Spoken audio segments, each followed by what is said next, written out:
देख रहे हैं हमारा खास कार्यक्रम शख्सियत और मैं हूं आपके साथ प्रथा शर्मा। तो एक बार फिर से मैं और मेरी ये टीम एक बार फिर से हाजिर है एक नए शख्स, एक नई पर्सनालिटी के साथ। जी हां, हम आपको बता दें कि आज मेरी ये टीम जहां पर पहुंची हुई है वो है नेताजी सुभाष चंद्र बोस राज्य पुलिस प्रशासन अकादमी चंदखुरी रायपुर में। यहां पर पहुंचकर आज हम आपको एक बहुत ही खास मेहमान, बहुत ही खास शख्स से मिलाने जा रहे हैं। अब आप सोच रहे होंगे कि आखिर कौन है वो, तो चलिए अब हम इसका जल्दी खुलासा करते हैं और आपको बताते हैं कि आज के इस प्रोग्राम में हम आपको किससे मिलाने जा रहे हैं।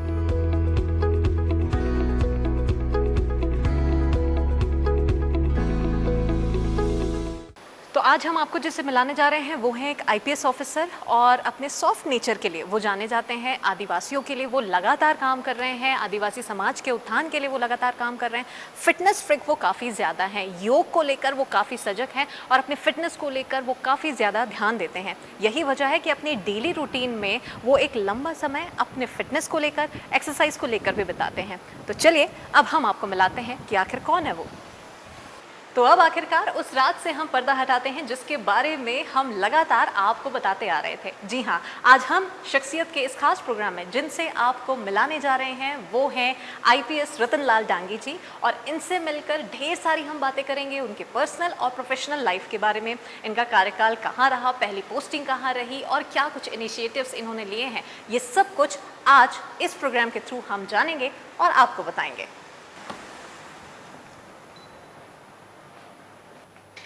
नमस्कार सर, बहुत स्वागत है आपका हमारे इस खास कार्यक्रम शख्सियत में। Thank you. तो आज जैसे कि हमने आपको बताया है कि जिस मेहमान के साथ, जिस खास शख्स के साथ में हम आपको मिलाने जा रहे हैं वो है आईपीएस डॉक्टर रतनलाल डांगी जी। बहुत सारी प्रतिभा के धनी हैं और आज जिस पद पर वो बैठे हुए हैं, इस पोस्ट पर पहुंचने से पहले भी उन्होंने कई सारी जिम्मेदारियां निभाई है। साथ ही बहुत सारे खास इनिशिएटिव्स भी उन्होंने लिए हैं। अपनी पोस्टिंग का ज़्यादातर वक्त उन्होंने बस्तर संभाग में भी बिताया है और ब्लैक बोर्ड, ब्लैक रोड ऐसे कुछ चीज़ों को लेकर, यानी कि छात्रों को लेकर भी उनका विशेष फोकस उनका रहता है, खास महत्व वो उनको देते हैं। साथ ही यूथ को लेकर भी उनका फोकस है और इंटरेस्ट उनका है। बहुत सारी किताबें लिखी हैं। तो ऐसी अगर ये गिनती अगर देखी जाए तो ये गिनती बढ़ती चली जाएगी, फहरिस्त काफ़ी लंबी है। तो अब हम बिना देरी के हम चाहेंगे कि हम उन्हीं की ज़ुबानी, उन्हीं की कहानी सुनते हैं। तो सर एक बार फिर से पुनः बहुत स्वागत है आपका। और बहुत सारी बातें हैं आपके बारे में, बहुत सारी चीज़ें हैं। सबसे पहले आप सॉफ्ट नेचर के लिए जाने जाते हैं, आईपीएस हैं आप और अब आपको डॉक्टरेट की उपाधि में मिल चुकी है। लेकिन इन सब के शुरुआती फेज़ की अगर बात की जाए तो सबसे पहले आपका बॉर्न एंड ब्रॉट अप कहाँ से रहा, कैसे ये सब जर्नी की शुरुआत हुई, ये हम जान लेते हैं। देखिए, मैं जो है राजस्थान से नागौर जिला जो है वहाँ से बिलोंग करता हूँ और एक किसान परिवार में मेरा जन्म हुआ। जो फादर्स है वो किसानी का काम करते थे और उसके बाद हम रेगुलर में 12th क्लास का स्टूडेंट रहा हूँ। 12th तक मैं साइंस मैथ्स का स्टूडेंट रहा हूँ और चूँकि मैं हमेशा क्लास का टॉपर रहा हूँ। अच्छा, एकेडमिक काफ़ी स्ट्रॉन्ग रहा आपका। तो अब चूँकि फैमिली बैकग्राउंड थोड़ा सा सपोर्टिव नहीं था, चूँकि मैं 12th के बाद में एक उसमें पीईटी हुआ करता इंजीनियरिंग ट्रस्ट के लिए, मैं उसके लिए भी क्वालिफाई हो गया था। लेकिन चूँकि एक आर्थिक स्थिति के कारण से फिर मैंने वो ज्वाइन नहीं किया और मैंने टीचर्स ट्रेनिंग किया और मैं टीचर बन गया। लगभग मैं 6 साल तक टीचर रहा। तो 12th के बाद आपने टीचिंग में आ गया। मतलब मैं 20 साल की एज में था, 93 जुलाई 93 में ही मैं गवर्नमेंट जॉब में आ गया था। और उसके बाद मैंने प्राइवेट ही बीए किया, एमए किया, फिर नेट किया, स्लेट किया। तो एजुकेशंस की तरफ मेरा शुरू से एक अच्छा रुझान था। और जब मैं ये पढ़ रहा था तो मुझे पता था कि मैं कैलिबर है, मैं कुछ कर सकता हूँ और ये टीचर का जो है वो एक फेज है, स्टॉपेज अपने को आगे चढ़ना है। फिर मैंने राजस्थान का पीएससी दिया तो मैं कॉमर्शियल टैक्स इंस्पेक्टर के सेलेक्ट हुआ, तो मैं 2 साल कॉमर्शियल टैक्स इंस्पेक्टर रहा।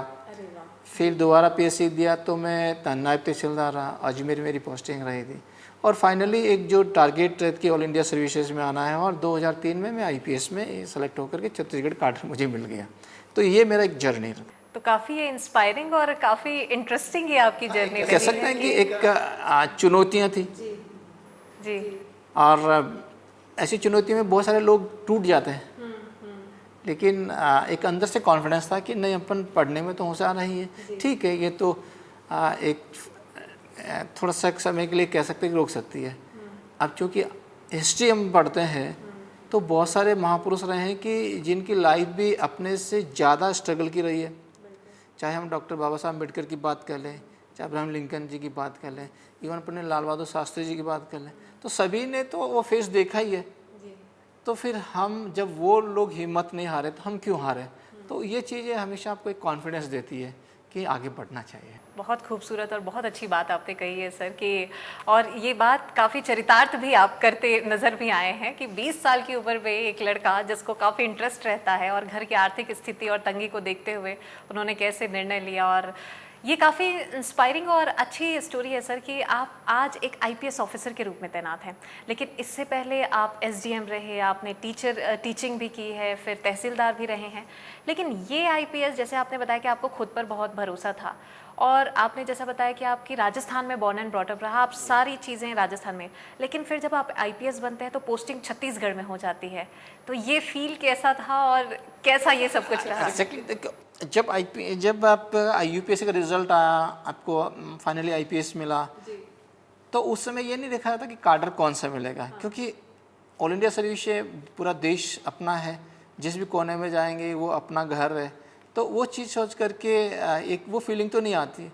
लेकिन जब ये कि छत्तीसगढ़ काडर मिला है तो वो भी अपना देश का पार्ट है, तो उस तरह की नहीं है। जब छत्तीसगढ़ में आने के बाद देखा कि यहाँ का कल्चर भी लगभग राजस्थान का जैसे एक ऐसा जैसा नहीं, लैंग्वेज बैरियर भी नहीं रहा, तो ऐसा उनको अपना घर तरह ये लगा कि नहीं, ऐसा कोई अलग चीज़ नहीं है जो कि आप अपने प्रदेश से बाहर जाते हैं तो लगता है। तो उस तरह की चीज़ें तो मुझे ऐसा फील नहीं हुआ।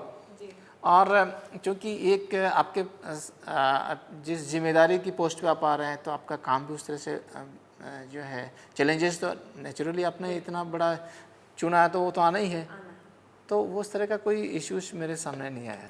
लेकिन आपने इतनी सारी जिम्मेदारियां जो निभाई है, तो फैमिली का फिर कितना और कैसा सपोर्ट रहा? क्योंकि आपने बताया कि पहले फैमिली का उतना पुश आपको नहीं मिल रहा था, फिर आप आईपीएस बनते हैं, फिर एक्जैक्टली मैं जब टीचर्स था उसी समय मेरी शादी हो गई थी और बच्चे भी हो गए। जब मैं आईपीएस बना तब तक मेरे 3 बेटे जो है वो हो गए थे, और तीनों बच्चे, तो काफ़ी यंग एज में आपकी शादी हुई है। मेरी शादी हो गई और तीनों बच्चे मेरा बीजापुर में, हम जब मैं एक पोस्टिंग रहा एसपी तो वहाँ भी पढ़े हैं, कांकेर में रहा तो वहाँ भी पढ़े हैं।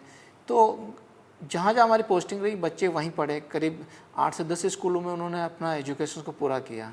तो फैमिली हमेशा साथ रही है, और उनको कि बच्चों में जो चीज़ हम सिखाना चाहते हैं वो साथ रहने से सीख सकते हैं, तो ये मेरा हमेशा यही सोच रहा है। वाइफ का कितना कैसा सपोर्ट रहा? क्योंकि आप बता रहे हैं कि आप जब टीचर थे तब आपकी शादी हो गई थी, और राजस्थान से सीधे छत्तीसगढ़ आना, बिल्कुल अलग स्टेट, अलग कल्चर। देखिए, जो एक मदर का जो रोल रहता है बच्चों का देखभाल करना, वो उनका रहा। बाकी चीज़ें जो है वो मैंने अपने स्तर पे तैयारी करके, और जो चैलेंजेस थे चाहे ऑफिशियली वो हम करते रहे। तो सपोर्ट तो सभी का रहता है, मदर फादर का भी रहता है, परिवार का सब लोगों का। ये एक बात मैंने नोटिस की सर कि अक्सर लोग या पेरेंट्स जो है वो अपने बच्चे को हायर एजुकेशन देना चाहते हैं तो अच्छी स्कूल में पढ़ाते हैं, लेकिन आपने जैसे बताया, और आपने ज़्यादातर अपना समय बस्तर संभाग में बिताया है, तो वहाँ वो बहुत ज़्यादा डेवलप एरिया नहीं है, ये हम सभी जानते हैं। लेकिन आपने बताया कि आपने बीजापुर में अपने बच्चों को पढ़ाया है, जितनी जगहों पे, जितने ज़िले हैं वहाँ पे आपने बच्चों को पढ़ाया है, तो ये कैसे ये सोच रही और कैसा? एक्चुअली आप इनिशियल स्टेज पे जब शुरुआत में जो बच्चे होते हैं उनको ज़्यादा फ़र्क नहीं पड़ता है कि आप कहाँ पढ़ रहे हैं नहीं पढ़ रहे, वो 10th-12th के बाद फ़र्क पड़ता है। लेकिन सबसे जो महत्वपूर्ण बात जो मेरा मानना है कि बच्चों के अंदर आपके संस्कार, आपके जो चीज़ें वो आप साथ में रख करके उनमें डेवलप कर सकते हैं। बच्चे आपके साथ रहेंगे तो, क्योंकि आपका जिस एरिया से आप काम करें बहुत सारे चैलेंजेस भी रहते हैं, कई बार आपको डिप्रेशन, टेंशन भी होता है, लेकिन जब आपके साथ फैमिली है, बच्चे हैं, तो आप जब घर में आते हैं तो आपको थोड़ा सा रिलैक्स होता है। फिर बच्चों के साथ आप बातचीत करते हैं और उनको आप मोटिवेट करते हैं, और वो अपने फादर को काम करते हुए देखते हैं। वो ये भी देखते हैं कि जो है जो पापा के कौन दोस्त है, कैसे मिल रहे हैं, क्या सोच है। यदि आप अपनी सोच बच्चों में डेवलप करना चाहते हैं तो उनको इनिशियल स्टेज पे कम से कम क्लास 10 तक तो अपने पास ही रखना चाहिए। ये मेरी अपनी सोच है। वो नहीं कि आप बीजापुर में हैं, बच्चे आपके भिलाई में होंगे, तो वो चीज़ मतलब उनमें अपन नहीं डाल सकते, ऐसा मेरा मानना है। सबकी अपनी सोच है, उसमें सबका अपना ओपिनियन है, लेकिन मेरा मानना है कि फैमिली हमेशा साथ ही रखनी। चलिए, फैमिली और पर्सनल चीज़ों को लेकर बात हो रही है तो हम प्रोफेशनलिज्म को लेकर भी बात करेंगे, लेकिन उससे पहले हमने ये भी सुन रखा है सर कि फिटनेस फ्रिक आप काफ़ी ज़्यादा हैं, फिटनेस को लेकर, योग को लेकर आप काफ़ी सजग रहते हैं, काफ़ी ज़्यादा इंटरेस्ट है, तो इसके बारे में आप बताएं। देखिए एग्जैक्टली ये कि 2019 तक जब मैं आईजी दुर्ग में था, तब तक मैं इस तरह का फिटनेस वाला नहीं था। फिर मैं दुर्ग में था तो एक मेरे फ्रेंड ने मुझे एक बार टोका था कि थोड़ा वर्दी है वो थोड़ा टाइट होती जा रही है, क्यों नहीं आप फिटनेस की तरफ ध्यान देना चाहिए। तो उसके बाद में मैंने उसको स्टार्ट किया। देन जब कोरोना जब आया 2020 में, तो उसके बाद मैंने योग स्टार्ट किया और उसमें मुझे इंटरेस्ट आने लग गया। और योग, और क्योंकि उस समय जो माहौल था कोविड के समय, सभी लोग घरों में बंद थे और सभी स्कूल्स बंद थी, सभी जो बच्चे थे वो घर में लौट चुके थे, तो उस समय सभी घरों का जो माहौल थोड़ा टेंस का माहौल था। तो हमने सोचा कि जो यूथ है उसको, उसका जो एनर्जी है उसको कैसे चैनलाइज किया जाए। और चूँकि नेचुरली कि IAS IPS या सीनियर ऑफिसर्स जो चीज़ें करते हैं उसको बाकी लोग फॉलो करते हैं, तो मैंने सोचा क्यों ना हम योग कर रहे हैं उसको सोशल मीडिया में, ट्विटर पे, फेसबुक पर डालें तो बाकी लोग भी करेंगे। तो वो एक मैंने ऐसे यूथ को गाइड करने के हिसाब से मैंने डाला और फिर धीरे धीरे मेरे को भी इंटरेस्ट आने लग गया और फिर मैंने वो स्टार्ट कर दिया और फिर मैं योग के अंदर काफ़ी अच्छा है। जब योग की बात आती है तो काफ़ी सारे जो टफ आसन जो होते हैं, कठिन आसन जो होते हैं, वो भी आप बहुत आसानी से और चुटकी भर में कर जाते हैं। और हमने ये भी सुना है कि आपने इसी योग को लेकर एक किताब भी अपनी लिखी है। हाँ, चूँकि आपने जो मैंने खुद ने किए हैं काफ़ी टफ भी किए हैं, करीब 1100 पोजेस, डिफरेंट पोजेस हैं जो मैंने आपने किए हैं। 1100 आसन के सभी के पोजेस हैं। और अब चूँकि आपने जो सीखा है और वो यदि पब्लिक के अंदर जाए तो हाँ सभी लोग सीखेंगे, ये सोच करके मैंने एक बुक तैयार की है। वो अभी पाइपलाइन में है, लेकिन मेरा फ्यूचर में है कि वो बुक आए और उसको लोग देख करके सीखें और हेल्थ के प्रति थोड़ा सा अवेयर रहें। किताबों की क्योंकि बात हुई है और इसका जिक्र अभी छिड़ा है, तो आपने 2 किताबें कुछ लिखी है, कामयाबी के सूत्र और आधुनिक भारत के शिल्पी, और इसके अलावा बहुत सी किताबें हैं जो अभी पाइपलाइन में है, जैसे आपने बताया भी। इन किताबों के बारे में आप बताएं। एक्जैक्टली, क्योंकि मैंने शुरू से मैंने जब career as a teacher start किया तो और पढ़ने के प्रति शुरू से राय है, तो नेट स्लेट भी मैंने किया था, तो असिस्टेंट प्रोफेसर की तरफ भी हम जा सकते थे। तो वो पढ़ने का तो शुरू से रहा ही है, तो वो चीज़ हमारे अंदर में रही है। और अभी रिसेंटली मैंने जो है नक्सल्स जो के उन्मूलन में सहायक आरक्षक की भूमिका पर एक PhD भी मैंने दुर्ग यूनिवर्सिटी से किया है, रिसेंटली किया है। तो ये जो आपके पास नॉलेज है, आपके पास है, तो वो चीज़ लोगों के बीच जाना चाहिए। यदि हम अपने ज्ञान को बांटेंगे नहीं तो ख़त्म हो जाएगा। जैसे कहते हैं कि बांटोगे तो बढ़ेगा, रोकोगे तो ख़त्म हो जाएगा। तो मैंने सोचा कि जो ज्ञान अपने को मिला है उसको बुक फॉर्म में दे दिया जाए तो लोगों के बीच जाएगा, तो निश्चित रूप से लोग उसको सीखेंगे। और इसी कोई ध्यान में रखते हुए मैंने ये बुक लिखने का शुरू किया था। 2 बुक पब्लिश हुई है, बाकी कुछ बुक्स जो है वो आने को है जल्दी। जी, IPS की जब बात आती है तो काफ़ी सारी उनके कंधों पर जिम्मेदारियां होती है और 24/7 आपको काफ़ी एक्टिव मोड पर, अलर्ट मोड पर रहना पड़ता है। इन सब के बीच में फिर पर्सनल और प्रोफेशनल लाइफ के बीच में आपको बैलेंस भी बनाना होता है, फिर अपनी जो इंटरेस्ट की जो चीज़ें हैं उसे भी फुलफिल करनी होती है। जैसे आपने बताया आपने किताबें भी लिखी, तो ये सब टाइम कैसे आप मैनेज करते हैं? और फिर बीच में योग। एग्जैक्टली, देखो अपने आप को मैनेज करना होता है कि हम एक शेड्यूल बनाएं कि इतना बजे उठना है, ये काम करना है और इतना ये पढ़ना है, ये लिखना है, फिजिकल फिटनेस की तरफ भी ध्यान देना है। तो ये शुरुआत में तो आपको थोड़ा टफ लगता है, लेकिन जब चीज़ें आपकी आदत में आ जाती है तो फिर वो आपको टफ नहीं लगती है। तो यदि आप किसी काम को नहीं करना चाहते हैं तो आदत में डाल लीजिए।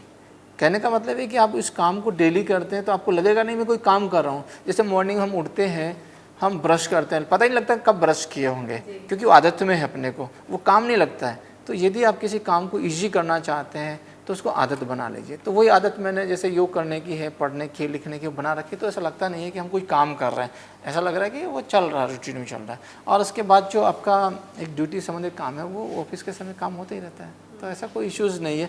बस ये है कि आप अपने आप को मैनेज कीजिए। टाइम तो सबके पास बराबर है, टाइम को मैनेज करने की ज़रूरत नहीं, अपने आप को मैनेज करने की ज़रूरत है। लोग बोलते हैं टाइम मैनेजमेंट, नहीं, अपने आप को मैनेज कीजिए कि हम इतने बजे उठेंगे, इतने बजे ये हेल्थ की तरफ ध्यान देंगे, इतना पढ़ने की तरफ ध्यान देंगे, और इसके बाद ये हमारा जो ऑफिस का ये जो जिम्मेदारी है, सास की जिम्मेदारी, इसको निभाएंगे। जी, बहुत सारी आपने जिम्मेदारियां निभाई हैं सर। आप एसपी रहे हैं, आप डीआईजी रहे हैं, आप आईजी रहे हैं, तो इन सब के बीच में जो एक लंबा वक्त आपने बस्तर में बिताया है, छत्तीसगढ़ का दिल बस्तर संभाग को भी कहीं ना कहीं कहा जाता है, इसके बारे में हम आपसे जानना चाहेंगे। इस जर्नी को लेकर आप कुछ एक्सपीरियंस कुछ बताएं। 2005 में मेरा पोस्टिंग एसडीओपी कांकेर हुआ था, और उसके बाद में एसपी बीजापुर है, SP Kanker, SP Bastar, DIG Kanker, DIG Dantewada, मतलब ऑलमोस्ट 7-8 इयर्स का जो मेरा टेन्योर बस्तर एरियाज़ में रहा। और चूँकि सभी लोगों को पता है कि बस्तर जो है नक्सल अफेक्टेड एरियाज़ है, पूरे देश का सबसे ज़्यादा चुनौती वाला एरियाज़ है, तो उस एरियाज़ में काम किए, तो वहाँ का एक अलग तरह से अनुभव हुए। वहाँ को नक्सलवाद को नज़दीक से देखा है, और उसको किस तरह से हम ख़त्म कर सकते हैं, उसी को जो मैंने देखा है और अनुभव किया, उसी को लेकर के मैंने जो थीसिस जो कंप्लीट किया, वही मेरा एक मकसद था।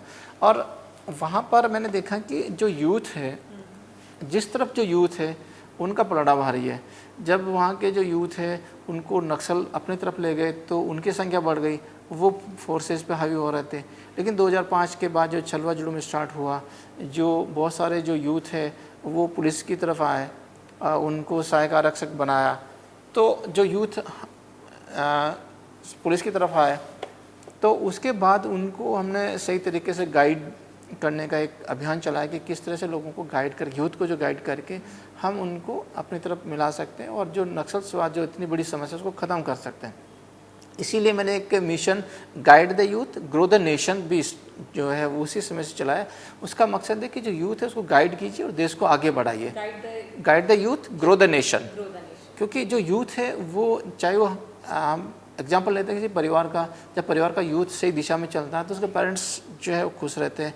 वैसे किसी देश का यूथ है, युवा, यदि वो किसी क्राइम में इन्वॉल्व नहीं है, किसी नशे की तरफ नहीं है, या कह सकते हैं कि वो मतलब आलस नहीं है उसमें, तो वो देश निश्चित रूप से आगे बढ़ेगा ही बढ़ेगा, उसका यूथ है।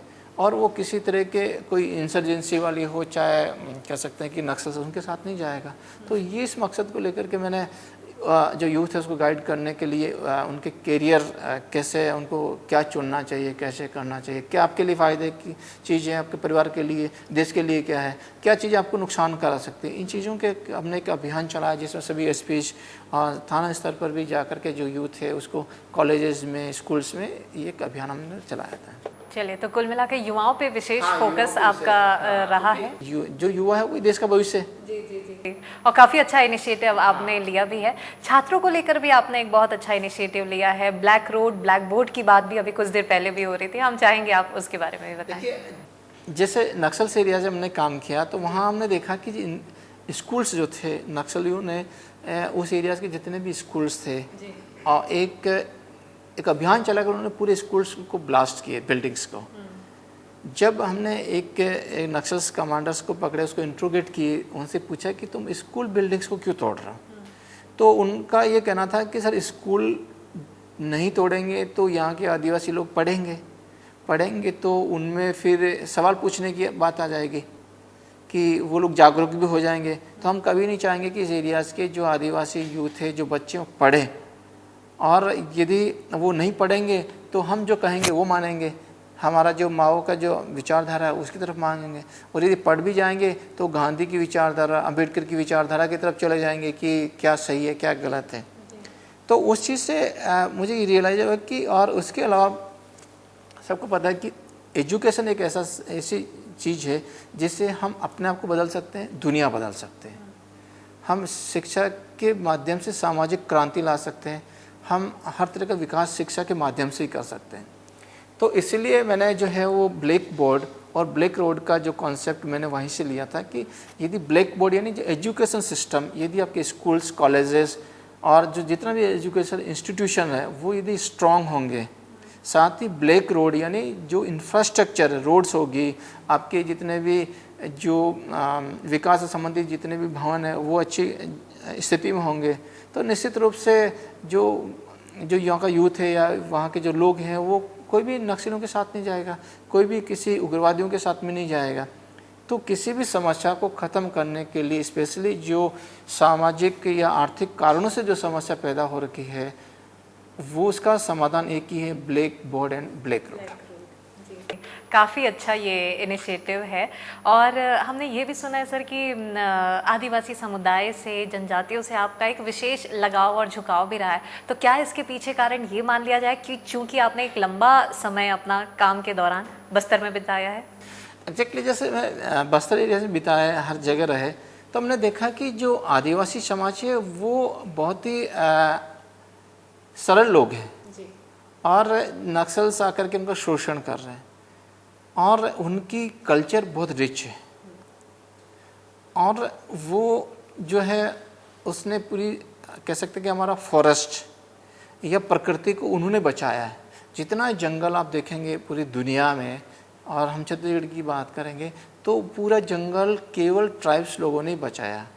तो जब तक ट्राइबल जो है अपना बेल्ट में, क्योंकि प्रकृति पूजक है, वो हर चीज़ प्रकृति के हिसाब से वो चलते हैं और उनको ये पढ़ाने की ज़रूरत नहीं है कि सस्टेनेबल जो डेवलपमेंट के हिसाब से नहीं, वो उनका शुरू से ही रहा। तो वहाँ के लोगों से मिलने से, इनके साथ रहने से समझ में आया कि ये सच्चे लोग हैं और नक्सलों के कारण से पीड़ित भी है। तो अपने आप ही उनके प्रति एक संवेदना कह सकते हैं कि एक प्रेम जागृत हो गया और लगा कि नहीं, इनके लिए हमको कुछ करना चाहिए। जब हमको मौका मिला है इस पद पे काम करने का, हम जितना इनको जो यूथ है उसको हम सही दिशा दे सकते हैं, उनको सही रास्ते पर ला सकते हैं, जिससे कि जो अभी का जो पीढ़ी पीड़ित है ठीक है, लेकिन आगे के लोग तो पीड़ित नहीं रहे। इसलिए वहाँ के जो ट्राइबल जो कम्युनिटी है उसके साथ हमारा एक बहुत अच्छा एक तरह से पारिवारिक संबंध टाइप का हो गया और सभी जो लोग आते मिलते बात करते तो हमको अच्छा लगता है और उनको एक रास्ता हम दिखाने की कोशिश करते हैं। हालांकि वो हमसे ज़्यादा होशियार, ऐसा नहीं है कि हम उनको रास्ता दिखाएं, लेकिन ये कि उनके लिए हम अच्छा से अच्छा क्या कर सकते हैं वो हम करते थे। बहुत सारी जिम्मेदारियां आपने निभाई हैं और अलग अलग ज़िलों में भी आप गए हैं। संभाग की अगर बात करें तो बस्तर, छत्तीसगढ़ के मैप में देखा जाए तो सबसे नीचे बस्तर संभाग और सबसे ऊपर सरगुजा संभाग। आपने दोनों ही संभाग में अपना समय दिया है और अपना एक कार्यकाल वहाँ पे बिताया है। कैसा ये एक्सपीरियंस, कैसा ये अनुभव रहा? देखिए, मैं छत्तीसगढ़ के नॉर्थ, साउथ, ईस्ट, वेस्ट सभी ऑलमोस्ट सभी छत्तीसगढ़ के सभी कोनों में मैंने काम किए हैं। और चूँकि आप सरगुजा की, बस्तर की बात करते हैं, दोनों ही एरियाज़ का मतलब आदिवासी जो बाहुल्य एरियाज है, इसमें जो है उनकी एरियाज़ की अलग अलग प्रॉब्लम रही है। लेकिन ये है कि वहाँ काम करने से ये हमको एक सेवा का मौका मिलता है, क्योंकि जहाँ लोग थोड़े पीड़ित हैं वहाँ कुछ करते हैं तो लगता है कि नहीं, हम कुछ कर रहे हैं। जो पहले से वो जो डेवलप्ड एरिया है, जो पढ़े लिखे लोग हैं, वहाँ आपको उतनी संतुष्टि नहीं मिलेगी जितने आप ऐसे एरियाज़ में काम करते हैं। तो बस्तर और सरगुजा एरियाज़ में मुझे बहुत अच्छा संतुष्टि, मतलब एक सर्विस में आने का जो रहता नहीं कि हम सेवा देंगे और लोगों के लिए कुछ करेंगे, तो वो एक मौका मिला था। जी, तो काफ़ी लंबा वक्त आपने यहाँ पे भी बस्तर संभाग में, और इसके बाद कोई एक अच्छा और कोई ऐसा विशेष अनुभव या एक्सपीरियंस जो जितने भी जगह आपने काम किया उसमें से कुछ खास? देखिए, सभी जगह का अलग अलग अनुभव है। जैसे बस्तर एरियाज़ का एक अपना अनुभव है जिसमें कि आप, जैसे मैं वहाँ, क्योंकि कई बार हम ऑपरेशन हम खुद लीड किए, काफ़ी ऑपरेशन हम करते थे। तो एक बार हम ऑपरेशंस कांकेर में जब एसपी थे तो मैं एक ऑपरेशंस के लिए हम चित्रम जो है परलकोट एरियाज़ का है वहाँ गए थे। 23 मार्च 2008 की बात है। तो हम ये मतलब होली के 1-2 दिन आगे पीछे गई था, तो हम चित्रम गए थे और उसी दिन जब हम वापस जब लौट रहे थे तो वहाँ जाकर के हमने जो स्वतंत्रता सेनानी है गेंद सिंह, उनका बंगले, उसका जो महल है उसको देखा, उनको कहाँ फांसी लगाए वो देखा, और वहाँ पर एक उनकी कह सकते हैं कि मंदिर था, दंतेश्वरी मंदिर, उसको देखा, और एक बहुत बड़ा नक्सलियों का स्मारक बना, हमने उसको ध्वस्त किए। लेकिन जब वापस लौटे थे तो उन्होंने हमारी एक गाड़ी है उसको ब्लास्ट किया और उसमें हम लगभग करीब 10 घंटे तक हम लोग फंसे रहे थे, काफ़ी फेस किए। और फिर उसके बाद उस सेम डे 23 मार्च को मेरे बेटे का बर्थडे था। वो कांकेर घर में इंतजार कर रहे थे कि कब आएंगे, कब केक काटेंगे। हम दूसरे दिन और आप वहाँ फंसे हुए थे? वहाँ मतलब एक नक्सलियों के साथ लड़ रहे थे, और चूँकि उस दिन बारिश भी हो रही थी। फिर हम वहाँ से निकलते सुबह करीब 4-5 बजे हम जो है वहाँ छोटे बिटिया क्या नाम उसका बांदे पहुँचे। फिर शाम तक हम कांकेर पहुँचे। जब आने के बाद जब बच्चों को पता लगा जिस तरह का लगा, तो एक कह सकते हैं कि अविस्मरणीय घटना है हुई। लेकिन ये है कि आपकी ड्यूटी पहले है जी। और उस घटना से हमने बहुत सारी चीज़ें सीखी भी कि किस तरह से हमको एक बना रहता है, क्या सावधानी रखना चाहिए, क्या गलती हम करते सीखते हैं। जी, एक आखिर सवाल आपसे और, इतनी सारी जगहें हैं छत्तीसगढ़ में, बहुत सारी जगहों पे आपने ऑलरेडी काम किया है, जिम्मेदारियां आपने निभाई है। आपको अगर पूछा जाए कि आपको किस जगह की जिम्मेदारी चाहिए, आप कहाँ और एक बार फिर से काम करना चाहते हैं, कहाँ काम करना चाहेंगे, तो ये कौन सी जगह होगी? देखो, छत्तीसगढ़ के हर कोने में हमने काम किया है, कोई ऐसा कोना नहीं है। लेकिन जहाँ एक पर्टिकुलर हमारी पसंद नहीं है, जहाँ शासन हमको दे हम वहाँ ही काम करने के पहले भी आदि रहे, और आगे भी जो शासन का जो आदेश होगा वहाँ हम काम करेंगे। चलिए, बहुत शुक्रिया सर आपका हमारे साथ में इस खास कार्यक्रम शख्सियत में मिलने के लिए, और अपने लाइफस्टाइल के बारे में, अपने लाइफ के बारे में और अपने प्रोफेशनल लाइफ के बारे में भी हमारे दर्शकों को आपने इतनी सारी बातें बताई है, इसके लिए बहुत बहुत आभार आपका। तो आज शख्सियत के इस खास कार्यक्रम में हमने आपको मिलाया है आईपीएस डॉक्टर रतन लाल डांगी जी से। बहुत सारी उनकी बातें सुनी है, उनकी जर्नी काफ़ी इंस्पायरिंग रही है कि कैसे 20 साल का एक लड़का जो कि राजस्थान में पलता है, बढ़ता है, और उसे खुद पर इतना ज़्यादा यकीन होता है, विश्वास होता है कि वो 20 साल की महज इस उम्र में ही 12वीं कक्षा के बाद में वो गवर्नमेंट टीचर बनते हैं, और उसके बाद में वो एसडीएम बनते हैं, तहसीलदार बनते हैं, और फिर कड़े निश्चय के साथ में वो संकल्प लेकर आईपीएस की तैयारी करते हैं, और इसमें भी उनको सफलता मिलती है। और उनकी पोस्टिंग होती है छत्तीसगढ़ में। राजस्थान से निकलकर वे छत्तीसगढ़ आते हैं, और यहाँ पर पहुंचकर भी उन्होंने लगातार अपनी कई जिम्मेदारियां यहाँ पर निभाई हैं, और अभी भी वो लगातार निभाते आ रहे हैं। तो ये तो बात रही डांगी जी की, जिनके बारे में आज हमने विस्तार से जाना है और समझने की कोशिश की है। तो इसी के साथ आज के हमारे इस खास कार्यक्रम में फिलहाल इतना ही। अगली बार हम फिर से हाजिर होंगे एक नए शख्स के साथ। तब तक के लिए मुझे दीजिए इजाज़त। नमस्कार।